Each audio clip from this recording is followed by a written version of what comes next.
आज हम डिस्कस करेंगे सीबीसी या कंप्लीट ब्लड काउंट रिपोर्ट के कंपोनेंट्स के बारे में। तो सीबीसी एक ब्लड टेस्ट होता है जो कि हर इंसान ने अपनी लाइफ में कभी ना कभी कराया ही होगा। तो चलिए इसके कंपोनेंट्स को एक एक करके डिस्कस करते हैं।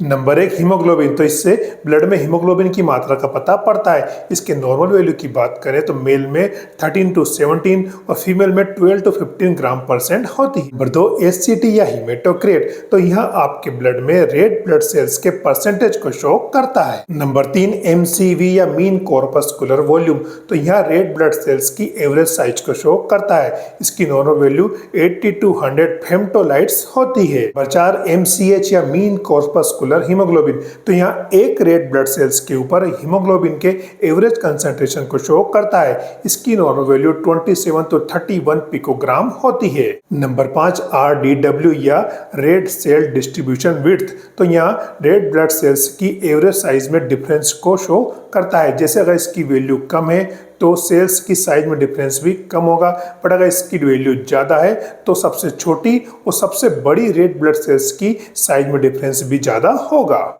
Number 6, platelet counts. तो यहाँ ब्लड सैंपल के अंदर टोटल प्लेटलेट्स के नंबर को शो करते हैं। अब प्लेटलेट्स क्या होते हैं? ब्लड की क्लोटिंग के लिए आवश्यक होते हैं। अगर प्लेटलेट्स की संख्या कम होती है तो ब्लीडिंग की रिस्क बढ़ जाती है। प्लेटलेट्स की नॉर्मल वैल्यू की बात करें तो ये 1.5 to 4.5 लाख पर क्यूबिक mm होती है। नंबर 7 पे आता है WBC या वाइट ब्लड सेल काउंट्स। तो इसकी नॉर्मल वैल्यू की बात करें तो 4000 to 11000 पर क्यूबिक mm होती है। अब WBC क्या होती है? इन्फेक्शन को शो करती है। WBC काउंट्स कब बढ़ जाते हैं? जैसे कि इन्फेक्शन में या इन्फ्लामेशन में। और WBC काउंट्स कम होते हैं जब आपका इम्यून सिस्टम प्रॉपर वर्क नहीं कर रहा। अब WBC काउंट्स में अलग अलग सेल्स आती है। तो नंबर 1 आता है न्यूट्रोफिल्स। तो यह WBC सेल्स की फर्स्ट रिस्पॉन्डर होती है, मतलब सबसे पहले इन्फेक्शन को रिस्पॉन्ड करती है। तो इन्फेक्शन में न्यूट्रोफिल्स की मात्रा बढ़ जाती है। Number 2, monocyte.